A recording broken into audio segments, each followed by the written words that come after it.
Sharks really do have a bad rap, I have to say. And this is one of the things that we absolutely love to dispel.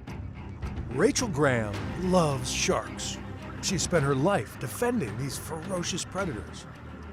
What we're seeing is a highly threatened set of species that takes so long to mature. They don't usually have many young, and they're so critical to the health of our oceans, primarily because they help regulate a range of other species that they feed on. So they keep their populations in check. Researchers estimate that while sharks kill 10 or fewer humans a year worldwide, humans are killing 100 million sharks in the same time, primarily for consumption in shark fin soup, a dish popular in China and Southeast Asia.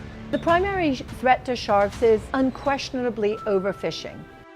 At the Lighthouse Atoll, 50 miles east of the coast of Belize, Graham is conducting a shark population census. But rather than acting in opposition with the local fishing community, she likes to bring them on board. They are the ones who are on the sea every single day. They have PhDs of the sea, and they are also the ones who are going to decide the long-term fate of sharks. So if you do not engage, you will not be on the same page. Graham is working with fishers to tag sharks as a method of gauging population levels in the Mesoamerican reef, an important corridor for migrating animals.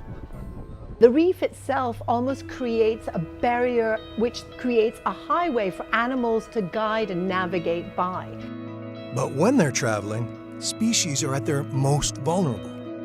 Because they're predictable in their migratory nature, and they get intercepted as they move from site 1 to site 2. Together they've learned that more sharks in the ocean means there's more varieties of all fish available, which benefits the daily catch and also brings opportunities for ecotourism to the region.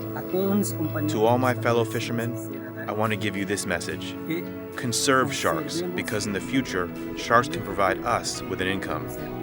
Not being dead or by fishing them, but being alive. The adaptations made by fishing communities have paid off, along with a breakthrough piece of legislation. It's the first nation that has entirely banned nets in its marine waters. Belize outlawed gill nets, a fishing gear that kills many large marine animals. What we're seeing now is nothing less than miraculous. We are seeing a comeback of sharks. Lighthouse, we've seen a 300% increase in sharks. My vision for this reef is that every time I roll over backwards from a boat in order to dive or snorkel, I'm going to at least see one shark. While this doesn't sound like everyone's idea of a good time, Graham promises it will be worth it.